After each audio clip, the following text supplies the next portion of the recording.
Tá gravando, beleza. Tá bom. Então, olha só, pessoal. Agora eu vou falar uns exemplos aqui que eu chamo, às vezes, de funções não caretas, tá? Essas funções, isso aí eu acho legal como um exercício da gente sair da zona de conforto, tá? Porque essas funções não caretas, elas não modelam coisas importantes, não é esse a relevância que eu acho. É só para tipo, quebrar essa zona de conforto, né? Aquilo que a gente acha que já entendeu tudo, né? Então, essa função aí, uma função que a gente viu, que a gente falou sobre ela em análise 1, tá? Certo? Então, a função, eu coloquei essa definição, u de x igual a 0, se x é igual a 0, só para ela ficar definida na reta toda. Tranquilo, pessoal? O gráfico dessa função é assim, tá? Todo mundo entende por que esse gráfico é assim? Tranquilo? Porque olha só, essa função ela é definida, né, dessa maneira aí, seno de 1 sobre x. Então, vamos pensar assim, é legal olhar esse gráfico no GeoGebra, tá? Que aí a gente pode ir ampliando. Vocês usam o GeoGebra lá? Assim? Você sabe, já usou? Enfim, mas num programa qualquer para ir dando zoom, beleza? Então, o que acontece? Essa função aí, ela é seno de alguma coisa, tá? Esse seno provoca uma oscilação. Repara que ela não é periódica, tá? Ela oscila, mas não é periódica, porque para ser periódica tem que ter um período constante, né? Uma frequência, etc. Tranquilo? Mas ela oscila, certo? Quando o x se aproxima de 0, o que acontece? Isso aqui que está dentro do argumento do seno tende a infinito. Então, isso faz com que, como isso aqui está tendendo a infinito, está variando cada vez mais rápido, então perto de 0 ela vai oscilar cada vez mais. Tá de boa? Então esse gráfico fica assim, certo? Tranquilo? Tá? E na verdade, acho que tem alguma coisa escrita aqui. Então isso é calculando os zeros dessa função. Beleza? Calculando os zeros dessa função, que é outra maneira de entender a oscilação dela, tá? Então a gente está escrito ali, u de x igual a 0, certo? Quando é que u de x é igual a 0? Quando o seno é igual a 0, tá? Quando é que o seno é igual a 0? Quando o 1 sobre x é igual a kπ com k pertencente a z, tá de boa? Tá? Então para essa função aqui ser 0, eu tenho que ter seno de 1 sobre x igual a 0. Tá? Onde é que seno é 0? Quando isso aqui for igual a kπ, certo? Tá de boa? Então o x, a solução dessa equação aqui é x igual a 1 sobre kπ, tá certo? Tranquilo? Tá? Para qualquer valor de k pertencente a z. Tranquilo? Então, tem uma sequência de zeros dessa função tendendo para a origem, tendendo para 0, para a direita e para a esquerda. Beleza? Tá? Então, com isso, só é só outra maneira de perceber o que eu acabei de falar. Então, com isso, a gente pode perceber que essa função não é o contra-exemplo que eu falei não, tá? A gente vai chegar lá, construindo uma função a partir da outra. Então, na verdade, o comportamento dessa função, isso que é importante. Por isso que eu falei que eu dar um zoom no GeoGebra, porque em qualquer vizinhança do zero, ela tem infinitas oscilações. Tá de boa?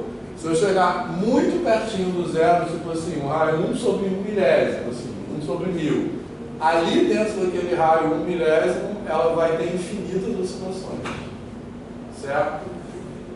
Tranquilo? Só uma coisa, essa função x a gente define que quando ela é igual a 0, x é igual a 0. Significa dizer que esse 1 sobre kπ tem que ser igual a 0? Não. Essa definição é só para ela ser definida.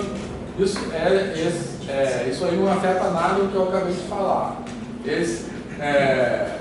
Quando x igual a 0 é igual a 0, é só para ela ficar definida na reta toda. Entendeu? Certo? Mas isso que eu estou falando é para valores de x diferentes de 0. Então essa definição aí não importa. Tá tranquilo? Tá? Porque agora, a partir dessa função, eu vou definir outras funções, tá? Por isso aí já vai ficar mais claro daqui a pouco porque que eu botei ela valendo 0 no 0, tá? Certo? E também para eu dizer que essa função é descontínua. Tá tranquilo? Tá claro para todo mundo que ela é descontínua no 0? Tá? Certo? Por quê? Porque a gente olhar no gráfico, para ela ser contínua, os valores da imagem dela teriam que estar todos perto de 0, concorda? Beleza? Mas eles estão oscilando entre menos 1 e 1. Então, os valores da função, quando x se aproxima de 0, os valores da função de u de x, eles divergem. Eles não se aproximam de nada, eles ficam oscilando o tempo todo entre menos 1 e 1. Tá de boa? Com isso, a gente pode concluir que a função é descontínua. Certo? Porque senão ela teria que todo estar se aproximando de um valor só. Lembra que a gente falou sobre continuidade? Pontos próximos de x0 são levados em pontos próximos de f de x0. Então, quando x0 é igual a 0, quem é o f de x0 é 0 também. Então, os valores da imagem tinham que estar todos próximos de 0, não estão. Tá de boa isso? Certo? Tranquilo? Bom, aí a partir dessa função, a gente vai definir outra, que é essa aí, que eu estou chamando de v de x, que é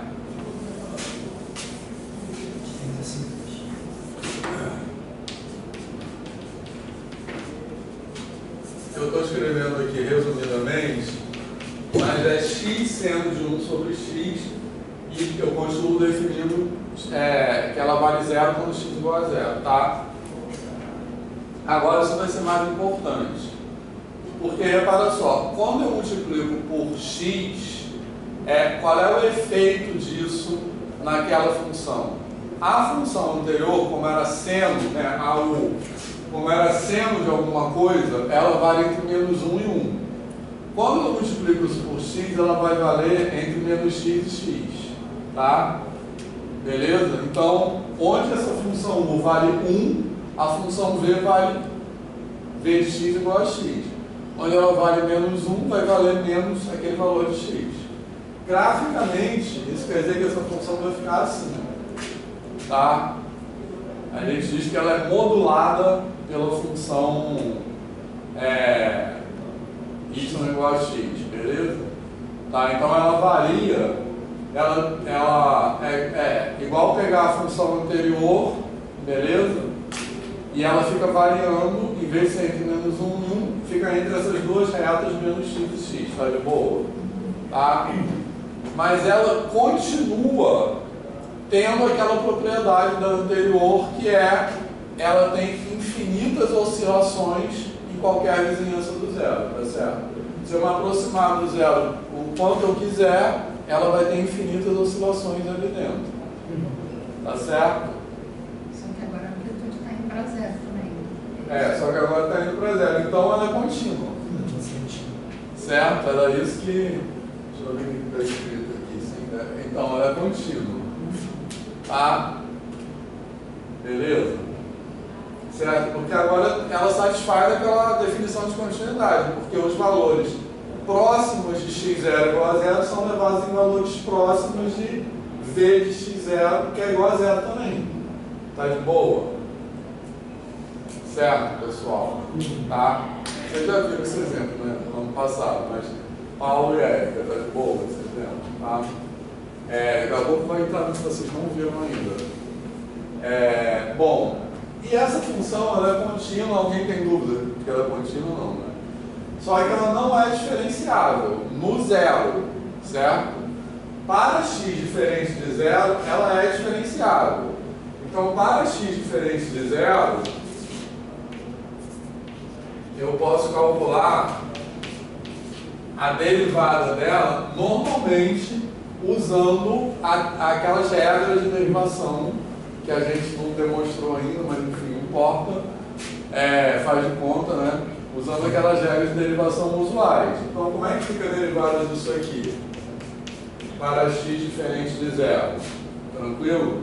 Vai ficar seno de x, certo? A regra do produto, concorda? Mais x que multiplica cosseno de 1 sobre x vezes a derivada do cosseno, que é menos x, ou a derivada do cosseno não. Derivada de 1 sobre x, que é menos x a menos 2, tá de boa? Tá?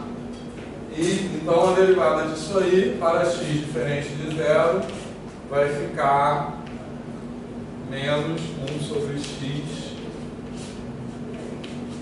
cosseno de 1 sobre x. Tá legal? Não, então cortou. Tá certo. Não, que eu posso ter errado. Tá certo, né? Essa conta. Cancelou aqui, ficou menos 1 sobre x2, aí cancelou com x. Tá de boa? Certo? Essa é a derivada da função, como eu disse, para x igual a zero. Tranquilo? Que eu posso usar essas regras. Por quê? Porque essas regras de derivação todas aqui, regras operatórias, derivadas de funções trigonométricas, elas são consequências da definição de derivada, pelo limite, tá? Então eu posso usar essas regras porque, para qualquer ponto diferente de zero, a definição da função ela é uniforme, ela é sempre isso aqui. Agora, para x0 igual a zero, eu não posso aplicar essas regras. Por quê? Porque ela está definida de uma maneira no zero e de uma maneira diferente na vizinhança do zero. Então, para x0 igual a zero, para calcular a derivada dela, na verdade não é para calcular, vou mostrar que a derivada não existe. Eu tenho que calcular aquele limite, beleza? Certo? Então eu tenho que fazer v de x menos v de x0 sobre x menos x0 e vou verificar que o limite disso aqui quando x menos x0 não existe. Tá de boa isso? Certo? Então, quem é v de x? Quando eu escrevo isso aqui, esse v de x é para um valor de x diferente de x0. Porque lembra que eu falei para o limite? Isso aqui depois eu vou calcular um limite. Quando eu calculo o limite, quando x tende a x0, esse valor de x é sempre diferente de x0, tá? Então, quem é esse v de x? Como x é diferente de x0, esse v de x é isso aqui, tá certo? Então, isso aqui vai ficar x seno de 1 sobre x menos v de x0, que é quem? x0 é igual a zero, então v de x0 é igual a zero também. Por isso que eu tenho que usar a definição, tá, de derivada. Então, menos zero sobre x menos zero, tá beleza? Então, quanto vai dar isso aí? Vai dar seno de 1 sobre x, tá tranquilo? Certo? Então, como que isso daqui dá seno de 1 sobre x, que é exatamente a função do exemplo anterior? Eu sei que esse limite aqui não existe, porque é aquele negócio que eu falei, ela fica oscilando entre menos 1 e 1. Para esse limite não tem como existir, porque para esse limite existir, né, ela teria que se aproximar de um valor único, e ela fica sempre oscilando entre menos 1 e 1. Tá de boa isso? Fez sentido? Tá? Então, essa função, ela é diferenciada, ela é contínua, presta atenção. Ela é contínua em todos os pontos, mas ela não é diferenciável no x0 igual a zero. Tá de boa? Certo? Tá tranquilo? Tá? Certo? Agora, o próximo exemplo, que é onde eu queria chegar. Eu estou com calor, pode pegar o ar.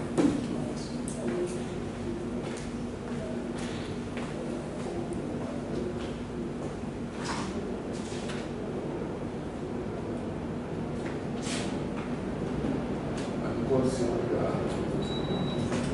Tem que ter um ângulo específico.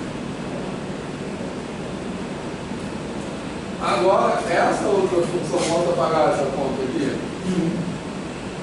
Inclusive, ela está feita desse PowerPoint.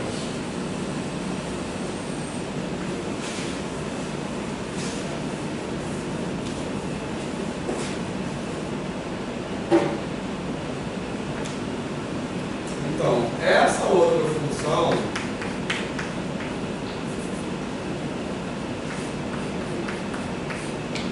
tranquilo, que eu estou chamando de W, agora eu estou multiplicando o seno de 1 sobre x por x2, tá?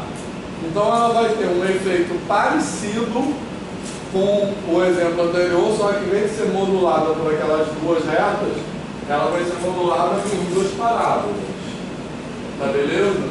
Ela vai variar entre menos x2 e x2, tá de boa isso? Mas ela preserva ainda aquela propriedade. Quando você chega ali pertinho do zero, ela tem infinitas oscilações. Tá legal? Mas ela é contínua também, pelo mesmo tipo do exemplo anterior. Tá tranquilo? Tá? Agora vamos calcular a derivada dela. Vamos,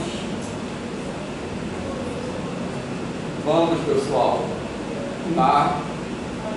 Então, olha só. Para derivar essa função, eu tenho que fazer do mesmo jeito que eu fiz no anterior. Se eu tiver x diferente de zero, eu posso usar as regras de derivação usuais. Tá de boa? Então, eu vou ter w' de x vai ser 2x seno de 1 sobre x mais x2 cosseno de 1 sobre x vezes menos x a menos 2. Beleza? Tranquilo? Não é nada não, né? Então isso aqui vai ficar 2x seno de 1 sobre x menos cosseno de 1 sobre x, tá certo? Tá? Agora, para derivar ela em x0 igual a 0, de novo eu tenho que usar a definição de derivada. Tá? Então eu vou fazer w de x menos w de x0 sobre x menos x0. Tranquilo? Tá legal? Tá? E aí quanto vai ficar isso aqui? W de x vai ser x2 seno de 1 sobre x menos 0 sobre x menos 0. Tá tranquilo? Beleza? Que dá quanto? X seno de 1 sobre x. X seno de 1 sobre x. Então, quanto vai ser o limite quando x tende a x0, que é 0?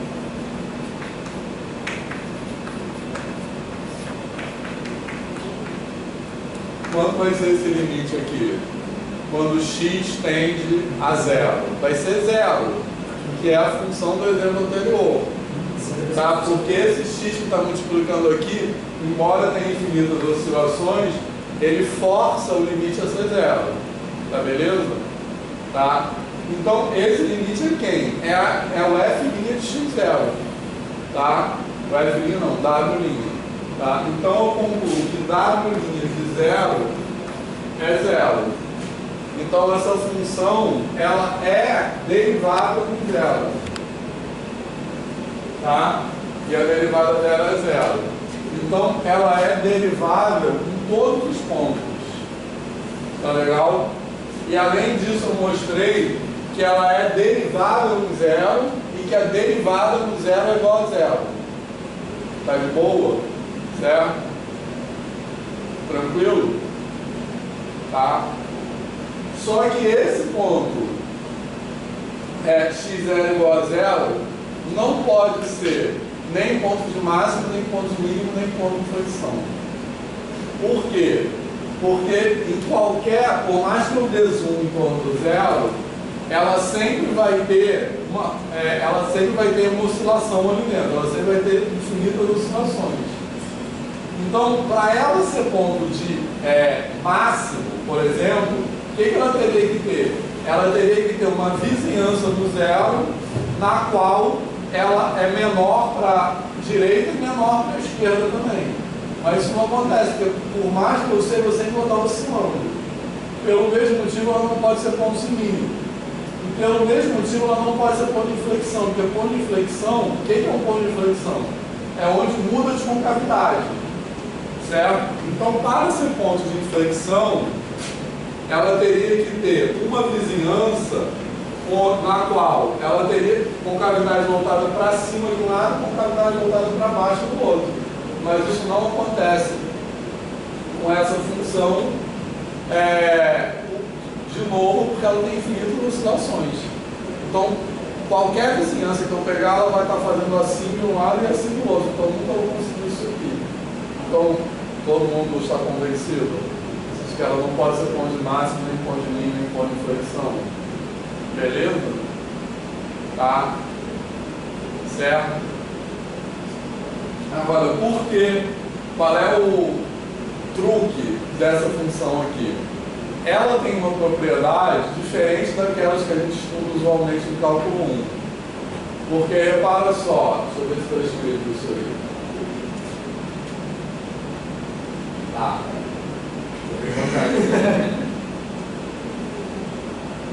Tá, sim, vamos fazer uma conta pronta. Aquilo ali que eu estava com preguiça de escrever, ó. Veja bem, a derivada dela é aquilo ali, tá? Certo? Que a gente deduziu aqui, tranquilo? Ela vai ser, a derivada vai ser isso aqui, quando x é diferente de zero, vai ser zero se x é igual a zero. Tá beleza? Certo? Essa função, que é a derivada da W, ela é descontínua, certo? Então, essa função, ela tem derivada, mas a derivada é descontínua. Isso pode acontecer, tá? É o que a gente chama, essa função diz que ela não é de classe C1, que a gente chama em matemática. Classe C1 é assim, quando tem a derivada e a derivada é contínua. Essa é C0, exatamente. Quando a gente tem classe CK, é que ela tem até a késima derivada e a késima derivada contínua. Isso é importante, daqui a pouco a gente vai falar de polinômio de Taylor, tá? Lembra do polinômio de Taylor? Então essa função aí, ela é derivada, mas é derivada descontínua. Tranquilo? Certo? Então, por isso que a derivada existe ali do zero, tranquilo? Mas ela tem essas oscilações de volta que provocam que a derivada fica descontínua. Então, por isso que ela não é ponto de... É isso que faz ela quebrar esse negócio. Se eu tiver uma função de classe C1, como é a maioria daquelas que a gente estuda no cálculo 1, que ela é ultra bem comportada, ela tem derivada contínua, aí sim vale aquele negócio. Porque se a derivada for zero, então ela é ponto de máximo, mínimo, ponto de inflexão. Beleza, pessoal? Tá? Todo mundo esqueci de falar, mas todo mundo percebe intuitivamente que ela tem derivada do zero, certo? Por quê? Porque nesse exemplo anterior, repara só, o que aconteceu? Essas retas aqui, elas afunilaram a função, tá? Então, essas duas retas fizeram que a função ficasse contínua. No caso aqui, ó, essas duas parábolas, além de afunilar, elas afunilaram suavizando. Então, eles fizeram isso, ó. Isso que fez, assim, geometricamente pensando, que essa função tivesse derivada. Beleza, pessoal? Também pode fazer relação com a função móvel que você mostrou antes, né? Sim, Ela não tem derivada no zero, mas... Isso. Aquela outra, ela tá... Isso. A parábola já tem. Isso, exatamente. Certo? Uma parábola ela faz isso assim, né? Ela dá... Beleza, pessoal? Tranquilo? E aí, curtiram esse exemplo? Podem ser sinceros, tá? Então, como eu falei, esse exemplo eu acho que é isso, só pra gente assim, dar uma quebrada na maneira usual de pensar. Beleza? Vou passar a chamar esse exemplo dessas funções de funções exclusivas.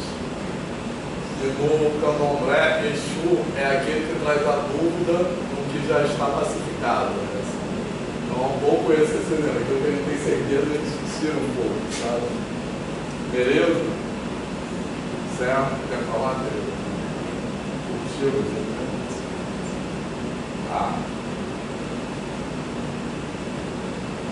Então, isso aí como eu falei, a relevância desse exemplo é um exercício de pensamento. Não tem muita assim, aplicação física, esse tipo de função não é muito para modelar coisas, né? É só para a gente pensar. Entendeu? Beleza? Então vamos lá, agora vamos falar de crescimento e decrescimento. Vamos ver se vai dar tempo de falar disso hoje. E da mesma forma,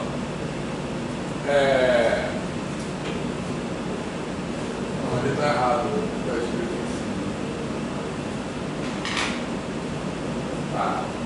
Não é extremos locais, é crescimento e decrescimento. Então, isso aí é uma coisa que a gente aprende em cálculo 1 e que eu vou mostrar para vocês que também isso aí tem contra-exemplo, tá? Eu vou chegar lá. É um contra-exemplo que vem nessa linha aqui. É da família dessas funções aí, tá? Certo? Mas vamos lá, antes disso. Bom, então da mesma forma que eu falei no começo, de que a função,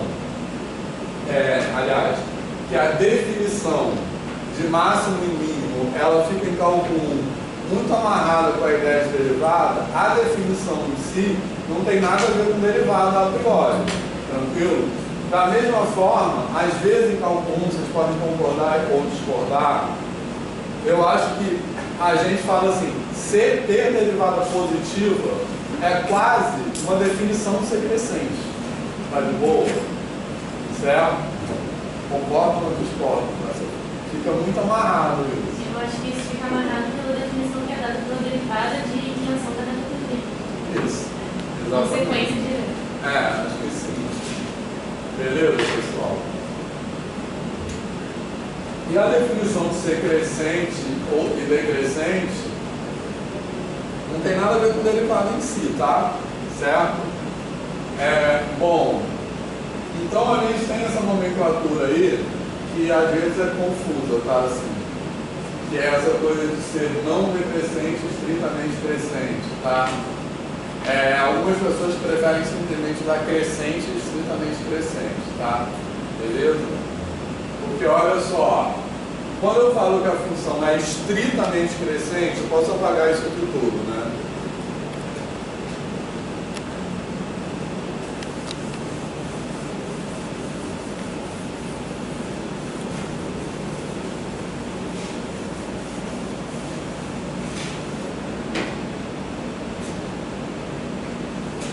Quando eu falo que a função é estritamente crescente, naquele item 2 ali, o que eu quero dizer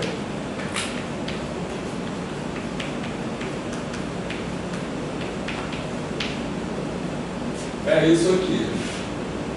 Beleza, pessoal? Quando eu tenho dois elementos do domínio, que um é menor do que o outro, então a imagem também é estritamente menor, tá?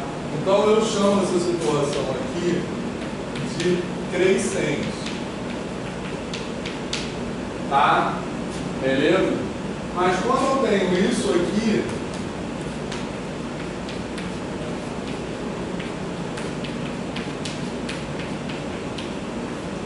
eu chamo isso aqui de não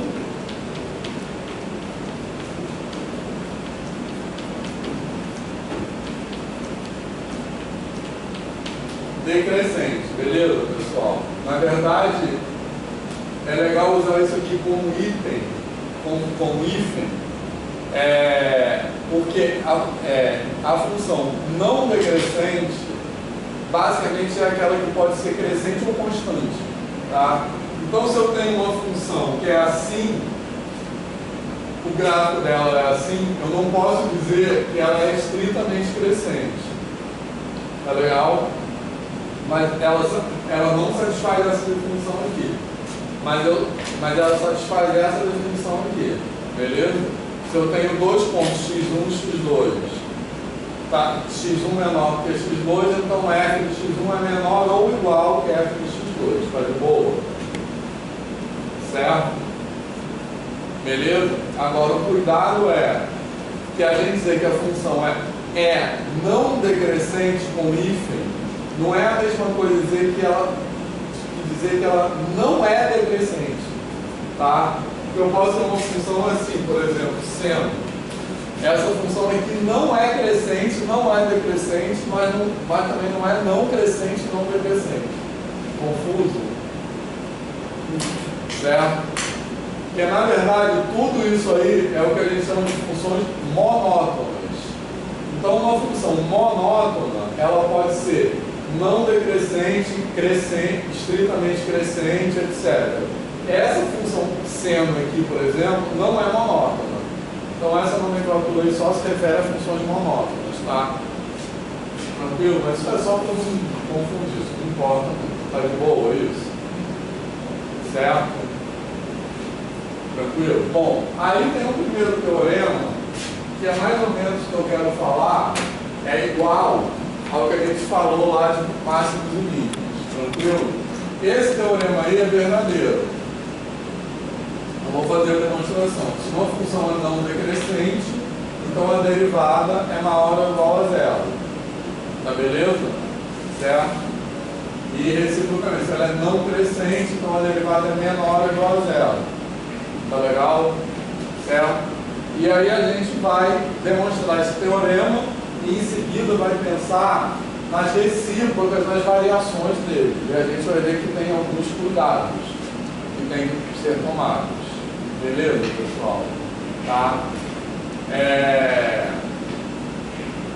Posso apagar tudo aqui?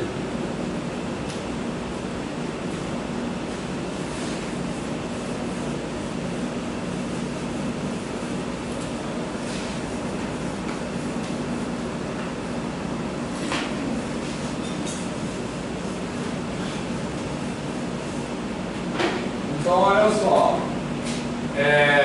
Reparem que igual ao outro teorema que a gente falou de máximos e mínimos, ela ser diferenciável está na hipótese, tá? Certo? Então eu vou usar o fato que ela é diferenciável. Aí, a demonstração é assim. Eu quero examinar a derivada dela. Eu já sei que a derivada existe, tá certo? Entendeu? Então, por hipótese, esse limite aqui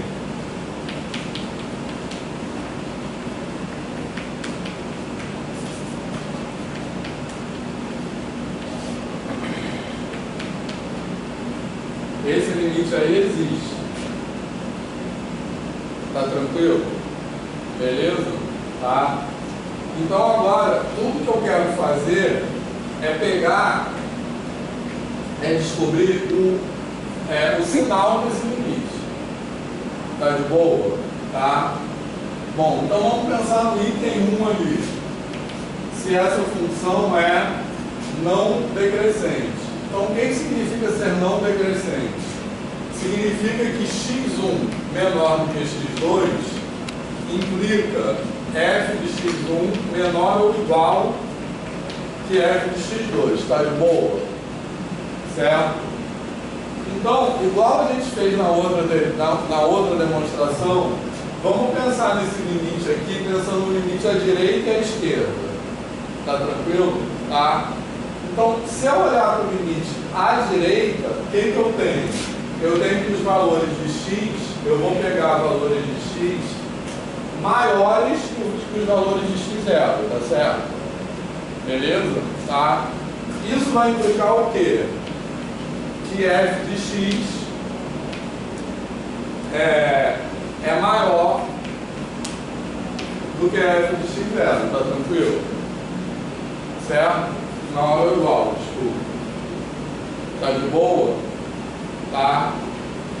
Então, nesse caso, quando eu olhar para esse quociente, f de x menos f de x0 sobre x menos x0, esse quociente vai ter que sinal?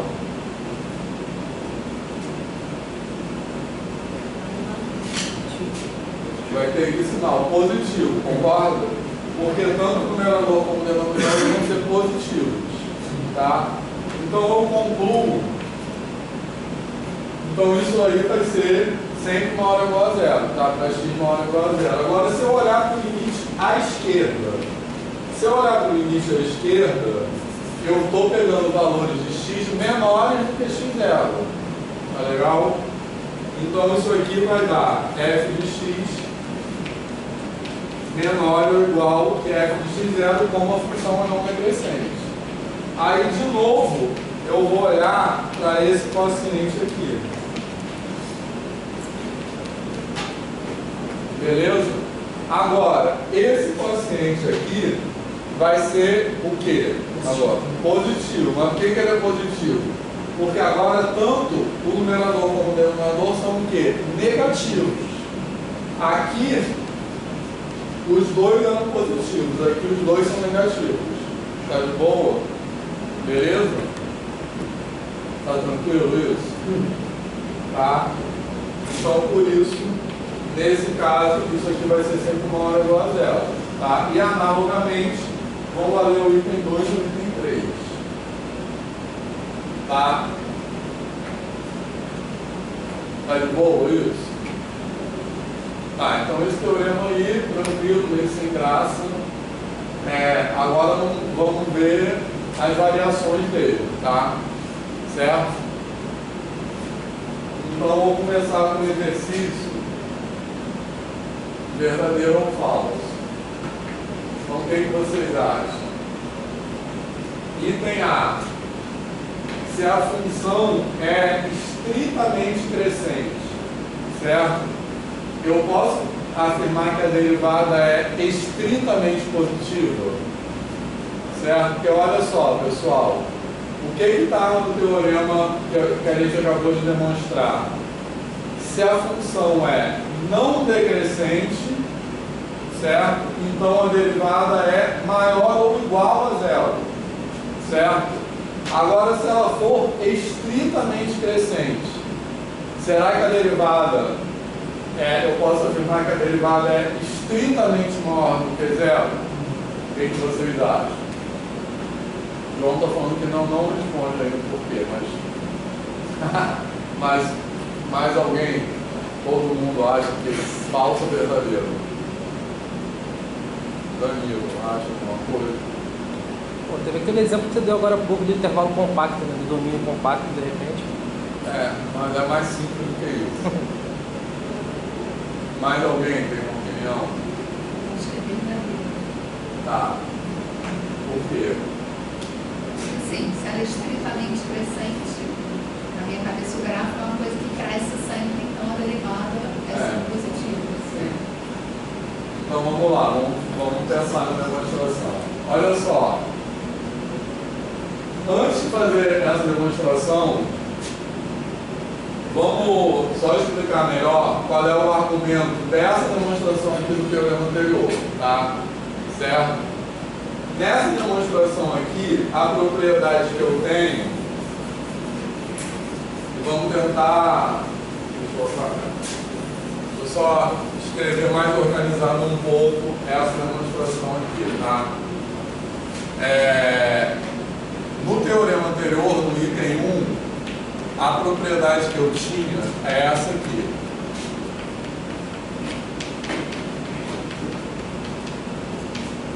Beleza? Tá com frio? Vou passar para o lado de lá, eu acho que vai lá menos.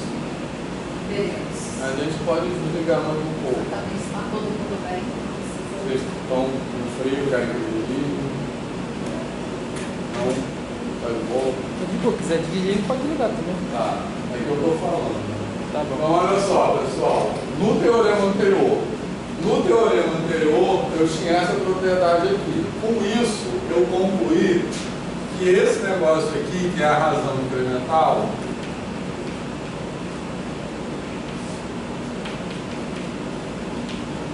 vai ser sempre maior ou igual a zero, concorda? Beleza? Essa foi a conta que eu fiz no teorema anterior. Se isso aqui é sempre maior ou igual a zero, então o limite disso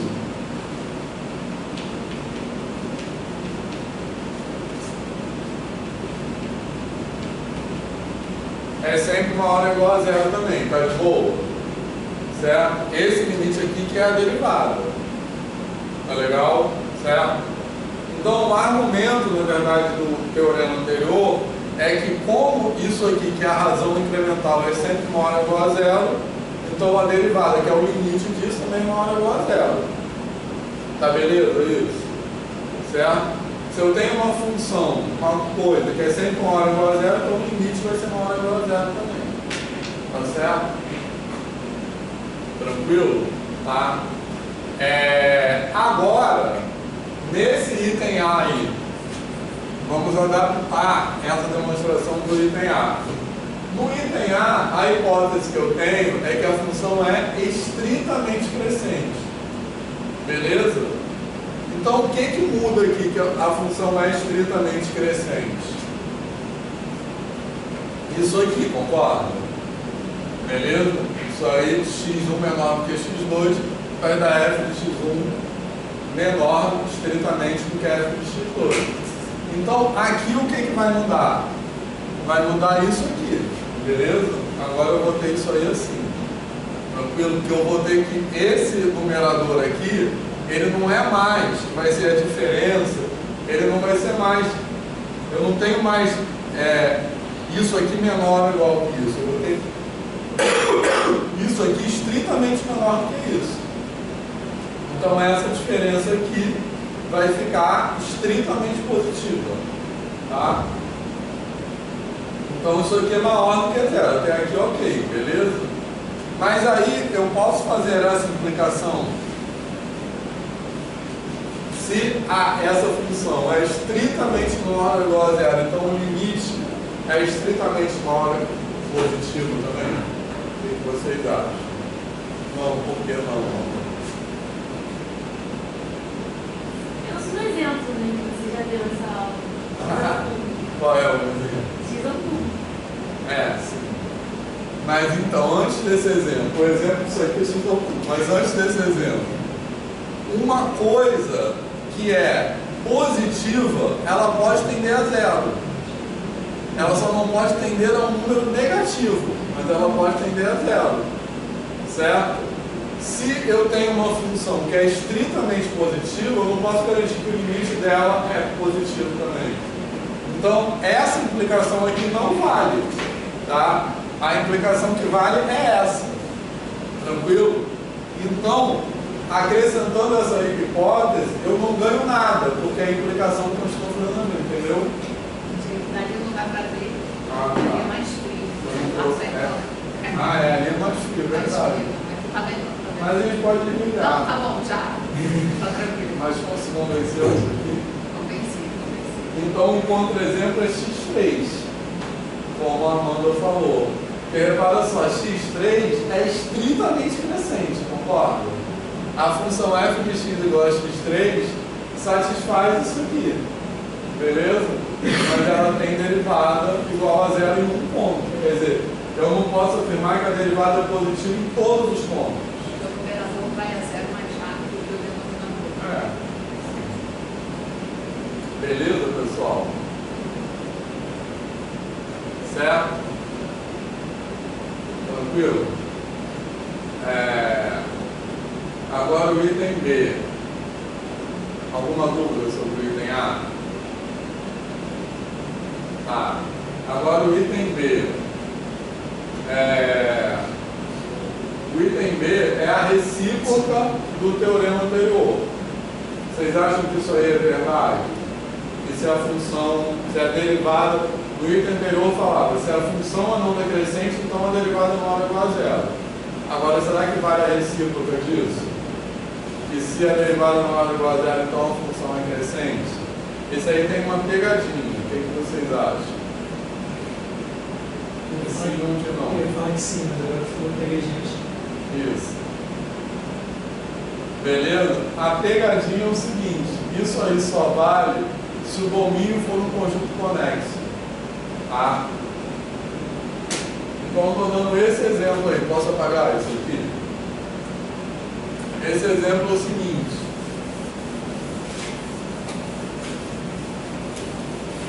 Eu posso ter uma função assim, ó.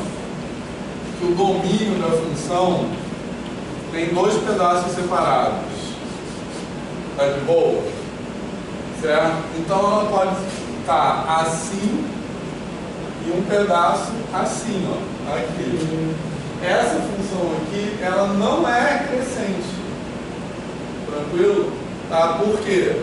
Porque eu tenho um ponto x1 aqui, um ponto x2 aqui, e eu vou ter x1 menor do que x2, mais f de x1, que é isso aqui, é maior do que f de x2.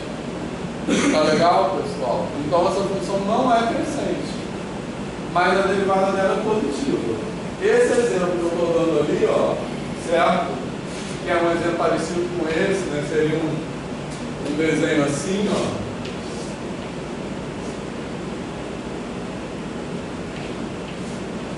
Seria esse desenho. A derivada dessa função é constante igual a 1, tá? Mas como ela está em dois pedaços, ela não é crescente, ela tem uma interrupção no meio, tá? Beleza? Então, a possibilidade de furar a recíproca do teorema anterior é só o domínio sendo um conjunto desconexo. É o conjunto desconexo, é um conjunto que tem dois pedaços, mais de um pedaço. É só isso. E a gente pode demonstrar, que é o que a gente vai fazer agora,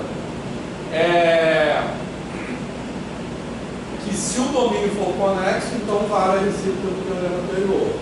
Tá de boa? Que é o que a gente vai fazer agora. Tranquilo? E esse item C, eu vou deixar para daqui a pouco. São os exemplos de não careta. Espera aí.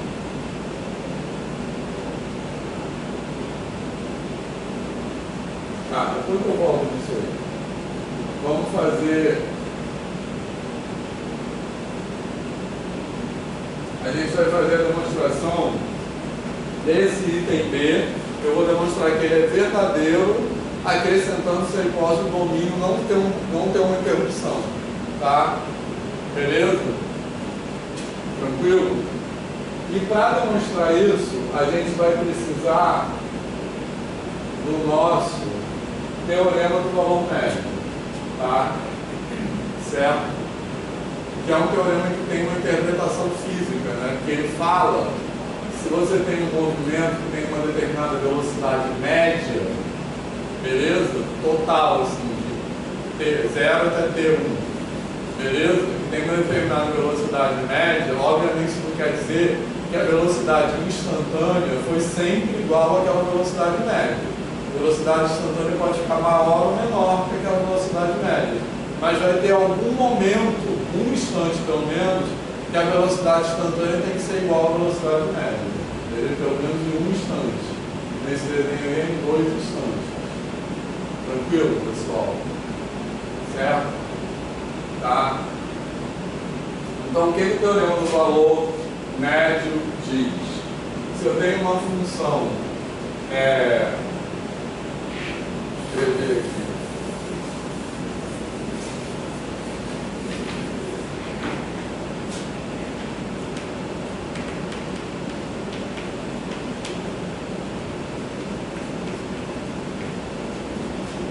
Então eu escrevo assim, contínua em AB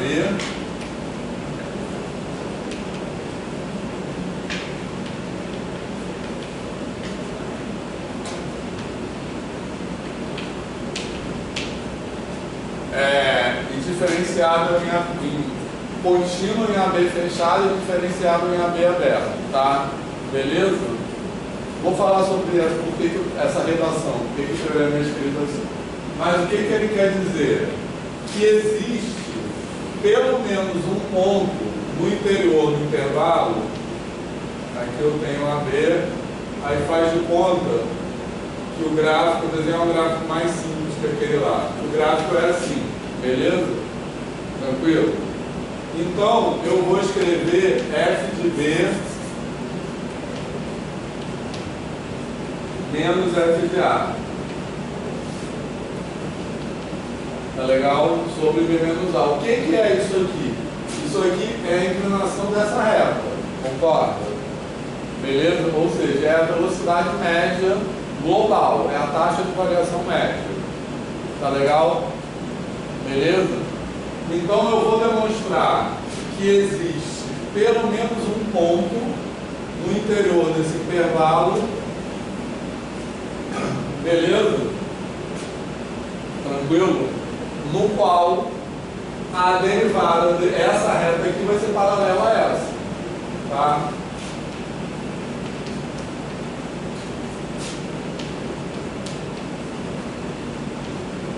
Existe pelo menos um valor, pode ser mais de um valor, como aquele desenho que está ali. Tá de boa? Quer falar alguma coisa? Isso é bem curioso, porque é o conceito de velocidade média, né? Que é a posição final menos a posição inicial dividida pelo tempo total.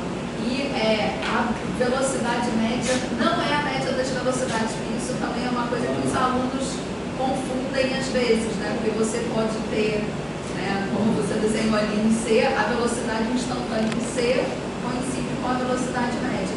Mas se você pegar a velocidade instantânea em cada ponto e fizer a média, não vai dar a média da velocidade, né? Isso. Então é uma coisa que confunde às vezes a galera. Vamos voltar a falar sobre isso no da integral. Porque a gente vai poder calcular essa média. Mas beleza, isso. Mas isso quer dizer que você está dirigindo um carro. Então, você faz essa conta, né? Posição final menos a posição inicial sobre o tempo. Então tem algum momento naquele intervalo onde a velocidade que você estava é exata, pelo menos um momento, é exatamente igual a essa velocidade total, beleza? Se você está andando com velocidade constante, se o seu movimento é uniforme, então em todos os momentos a velocidade média é igual à velocidade instantânea. Certo, pessoal? Tá? E se esse negócio aqui for uma função quadrática, tá? Esse ponto é o ponto médio do sistema, a gente pode demonstrar isso. Tá? Que aí é um movimento, como é que chama? Uniformemente acelerado. Não? Uniformemente variado. Uniformemente variado. Mas eu acho que pode falar uniformemente acelerado. É aceleração negativa, né? Então, eles falam isso no ensino médio, não se fala assim em física, uniformemente variado. Acho que os dois mais acelerados, uniformemente acelerados. Eu acho que não sei por que eu falar isso, porque a aceleração não precisa ser positiva. Sempre.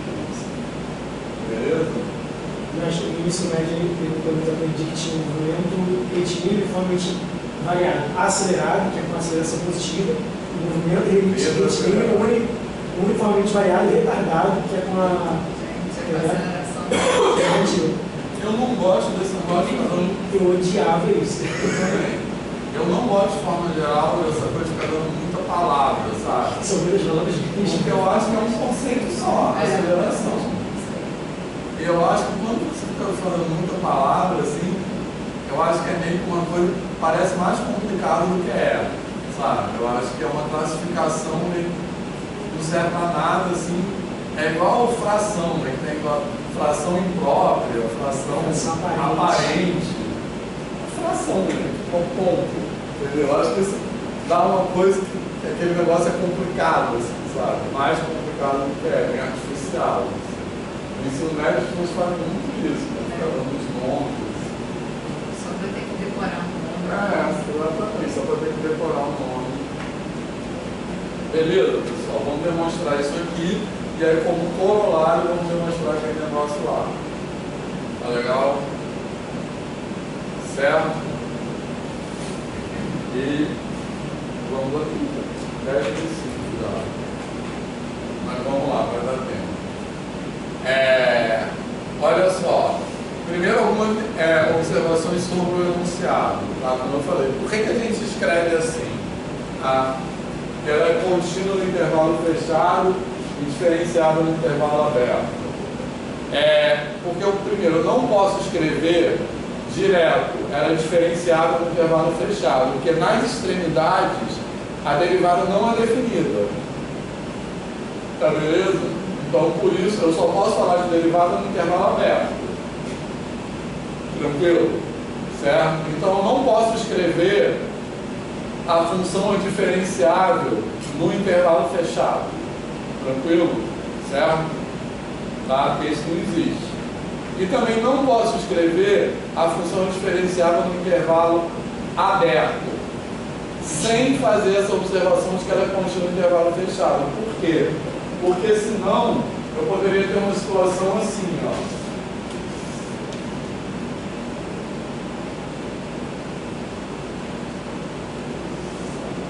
Tipo assim, beleza? Essa função aqui é diferenciável no intervalo aberto, mas não é contínua no intervalo fechado. Então não valeria o teorema. Tranquilo? Então essa redação é assim para dizer, beleza, ela é diferenciável no interior, que é o que importa, e além disso as pontas estão amarradas. Tá de boa isso? Tá? Por isso que é escrito assim. Tá? Como eu já falei várias vezes, eu acho que muitas vezes, aí são esses exemplos aí que eu estava dando, muitas vezes as pessoas enunciam os teoremas e demonstram, falam aquilo como se fosse quase que uma oração. Assim.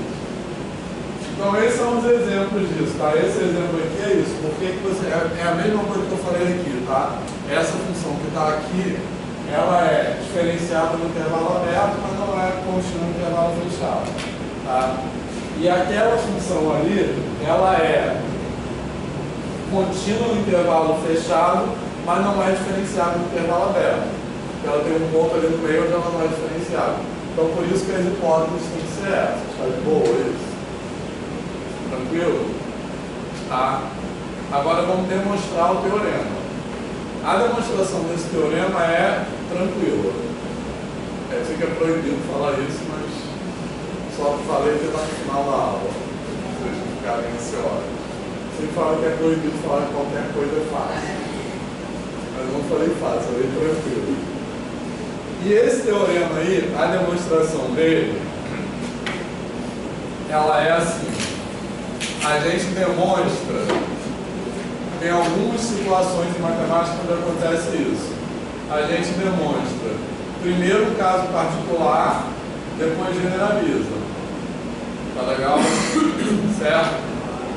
Então, o caso particular, que eu vou aproveitar aqui, é conhecido às vezes como teorema de Rhodes. Certo? Eu também não gosto desses nomes.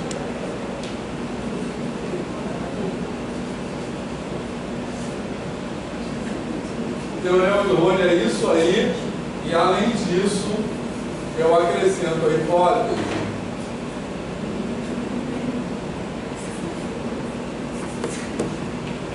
de que f de A é igual a f de B. Tá beleza? Certo? Se f de A é igual a f de B, quer dizer que esse gráfico ele é assim. Tranquilo? Certo? E qual é a conclusão? Então, todo mundo concorda que esse é um caso particular do outro? Só que no caso aqui, essa taxa de variação média, ela vai ser o quê? Zero. Tá? Então, a velocidade média vai ser zero. Tranquilo? Você saiu de um lugar e voltou para o mesmo lugar. Então, você teve velocidade negativa e velocidade positiva. Então, se isso acontece, em algum ponto a velocidade vai ser zero. Tá? É isso que esse teorema diz. Então existe C no intervalo AB tal que f de C igual a zero. Beleza? Tranquilo, pessoal? Geometricamente é bem intuitivo, todo mundo concorda? E se tem isso aqui igual a isso, então, pelo menos um ponto no meio eu vou ter a derivada a reta tangente horizontal. Tá legal? Tranquilo? Tá? E como é que é a demonstração desse teorema de Rhodes? Essa eu acho que eu posso até falar oralmente. Que é o seguinte. Tá?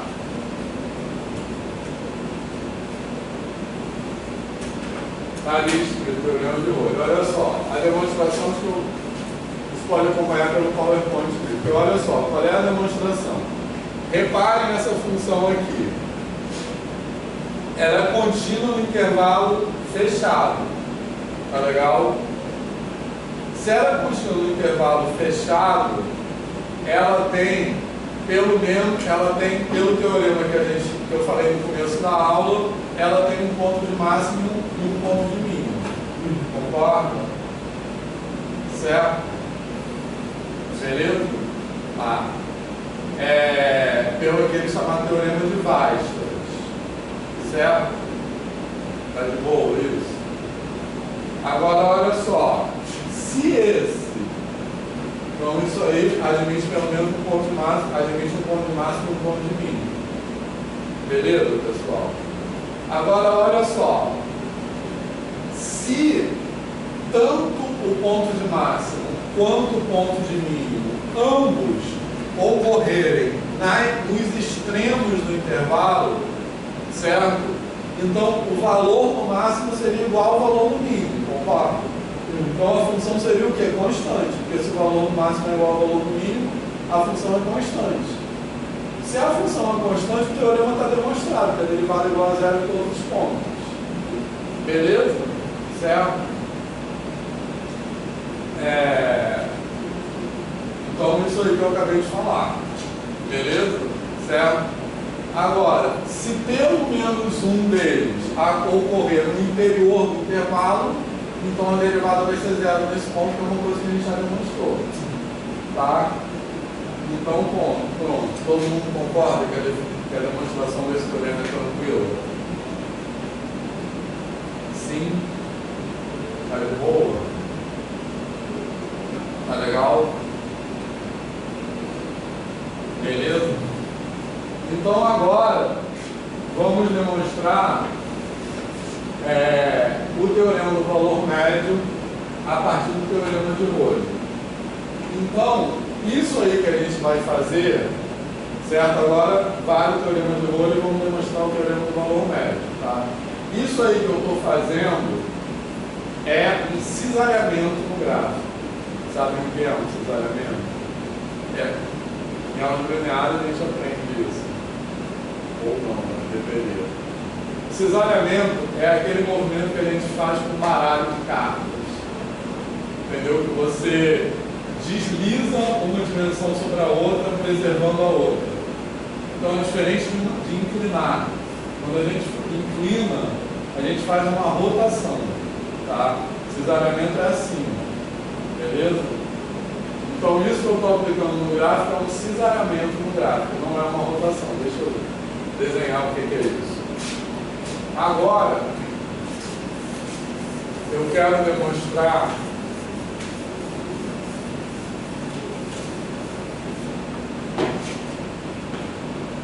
o teorema do valor médio. Então, eu tenho uma função, vou desenhar aqui um gráfico.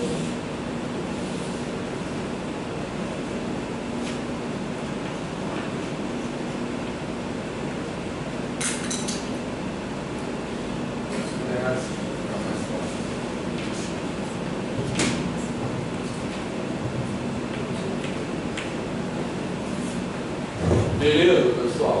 Certo? Eu quero demonstrar tipo aquela parada, né? Que tem um ponto aqui no meio, cuja derivada é igual à inclinação dessa reta aqui, tá tranquilo? Tá? Então, o que eu vou fazer? Eu vou determinar a equação dessa reta aqui. Qual é a equação dessa reta aqui? Ó? É y igual à inclinação da reta, tranquilo? Certo? Que é quem? F de B menos F de A sobre B menos A. Isso aqui é o N dessa reta, a inclinação da reta, vezes X menos A mais F de A. Tranquilo, pessoal? Certo? O que eu fiz aqui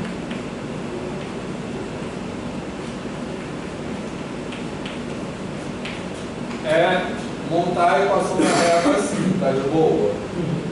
Certo? pegando o ponto A, F de A. Alguma dúvida nisso? Tá? Então, isso aqui é a equação dessa reta. Tá legal? Beleza? Agora, eu vou construir uma nova função g, que eu vou pegar a f e vou subtrair essa reta. Tá legal? Que é até diferente, porque essa constante aqui não importa.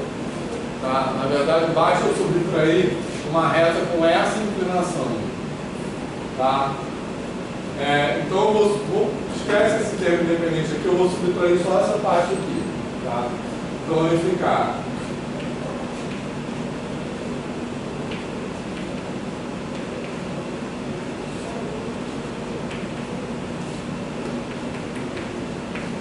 tranquilo? Tá? Então eu peguei, então repara só o que eu fiz. Essa nova função g que eu calculei aqui, quem vai ser o g de A? Quanto vai ficar o g de A? Quem é o g de A? Nossa, F de A. Hã? F de A. F de A, concordo, que isso aqui vai dar 0. Beleza? E quem vai ser o G de B? Olha só, vai ficar F de B, concordo? Aí isso aqui vai cancelar com isso. Então vai ficar F de D menos F de B mais F de A. Então vai ficar F de A também. Então, olha só o que eu fiz. Então, essa nova função g, ao subtrair a reta com essa inclinação, eu fiz isso, ó. Eu levei esse ponto aqui para cá. Então, essa função g, ela vai ter um gráfico assim. Tá de boa? Certo, pessoal? É amanhã. Eu falei errado isso tudo. Eu cheguei agora. Tá. Beleza, pessoal? Certo? Tranquilo? Então, por isso que eu falei que eu fiz um cisalhamento. Eu peguei esse gráfico e eu fiz isso com ele. Tranquilo? Tá? Não é uma rotação. Com uma rotação eu faria isso. Tá? Beleza? E se eu fizesse uma rotação no gráfico, o resultado pode nem ser um gráfico de função, tá? Pensa que fosse uma função seno. Se eu virar assim, ela não vai mais ser um gráfico de função. Mas se eu fizer assim, não. Tá de boa, pessoal, isso? Certo? Alguma dúvida? Então, nessa nova função, nessa função g que eu construí, agora eu posso aplicar o teorema de Rowley nela, concorda? Tá legal? Então, pelo teorema de Rowley, o que eu vou ter? Eu vou ter que existe um ponto C no interior do intervalo, tal que G' de C é igual a 0. Tá beleza? Certo? Mas quem é G' de X? Ó, a função G é essa aqui. Tranquilo?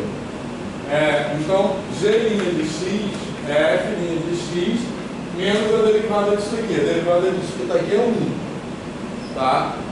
Então, vai ser isso aqui menos F de B menos F de A sobre B menos A. Tranquilo? Beleza? Então, isso aqui é F' de X. Ou é G' de X. Quem é G' de C? F' de C menos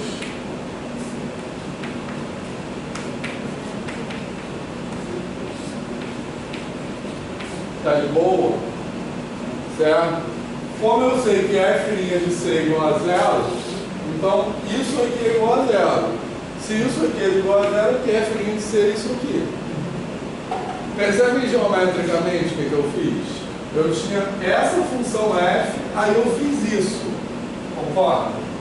Quando eu subtrair aquela reta ali, eu transformei essa reta inclinada aqui numa reta horizontal. Tá? Aí, olhando para essa função, tem um ponto aqui, C, onde a reta tangente é horizontal. Aí, esse ponto corresponde na função f a um ponto onde a tangente é paralela a essa. Na verdade, o que eu estou fazendo, o cisalhamento preserva o paralelismo. Então, quando eu faço assim, eu estou voltando para cá, as retas paralelas continuam paralelas. Tem sentido isso? Sim? Beleza? Então, esse é o teorema do valor médio. Tá legal?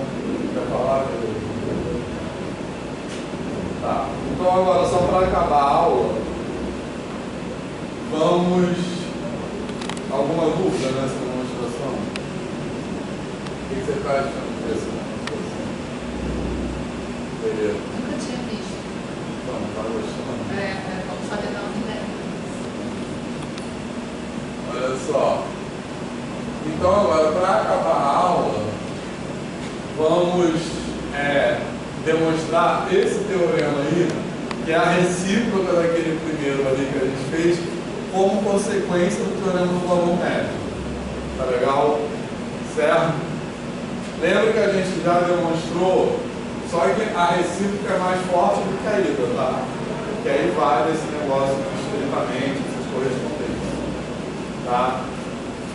Então, olha só. Só que agora, eu estou colocando a hipótese que o domínio é um intervalo, tá? Então, o domínio é um conjunto conexo. Beleza, pessoal? Certo? Tranquilo? Tá? E eu vou mostrar que se a derivada, por exemplo, item 1, se a derivada é maior ou igual a zero, então a função é não decrescente. Tá? E todos esses itens. Isso é uma consequência direta do teorema do valor médio. Tranquilo? Por quê? Posso apagar tudo isso aqui? Tá?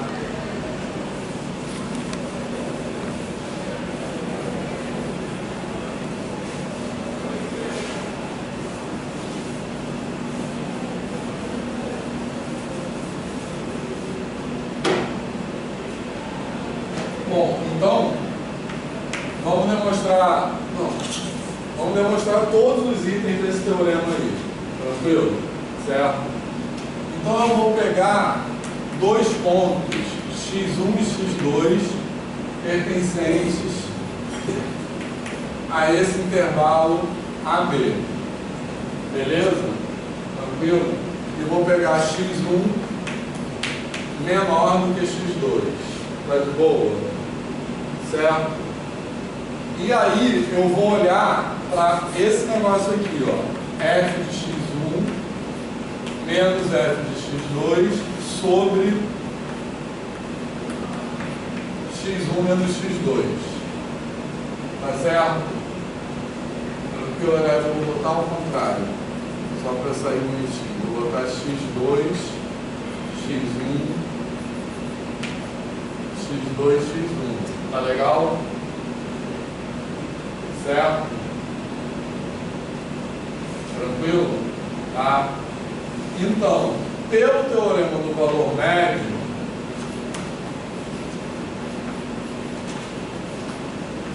eu sei que existe um C no intervalo entre x1 e x2, tal que isso aqui é f' de C, tá certo? Beleza, pessoal? Tranquilo? Alguma dúvida? Então, em outras palavras, f de x2 menos f de x1 é igual a f' de C que multiplica x2 menos x1. Tá de boa? Agora, se eu estou pegando x2 maior do que x1, isso aqui é sempre maior do que zero. Tá legal? Então, o sinal disso aqui é igual ao sinal de f' de C. Beleza? Isso vai valer em qualquer situação. Tá? Então, olhem para o item 1. Se eu sei que f' de x é maior ou igual a zero para todo x pertencente a B, eu sei o que? Item 1. Que f' de c é maior ou igual a zero, tá de boa? Se f' de c é maior ou igual a zero, significa que f de x2 menos f de x1 é maior ou igual a zero, tá legal? Tá? Então f de x2 é maior ou igual a f de x1, então a função é não decrescente. E a mesma coisa vale para todos os itens. Beleza? Vou colocar aqui só um resumo. Não, isso é a demonstração.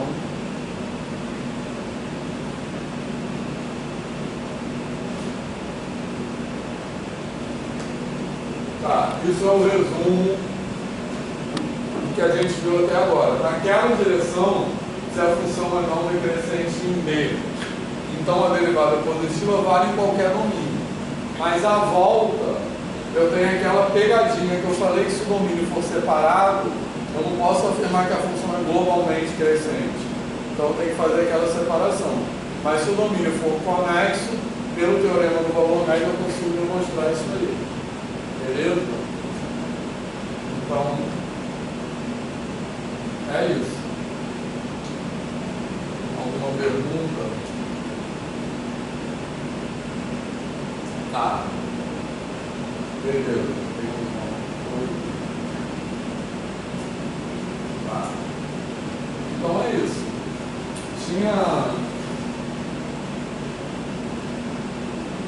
Tem esse exemplo aqui, mas eu acho que podemos parar por aqui hoje. Esse é mais um exemplo de função montareira. Mais alguma coisa, alguma dúvida?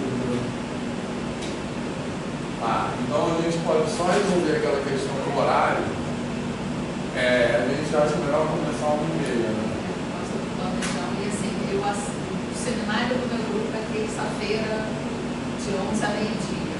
E aí, nunca acaba meio-dia, porque nunca começa às 11, né? E aí, eu poderia comer correndo para vir, mas se vocês tomarem para começar também. Beleza. É que hoje não começou a me ver, eu fui atrás do povo da física que não achei, né? Mas acho que o pessoal bolou um cartaz lá, então espero que semana que vem não tenha só a réplica aqui sozinha.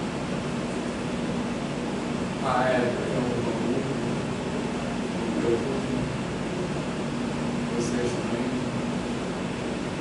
Tá. Então é isso. Combinado então 1h30, tá?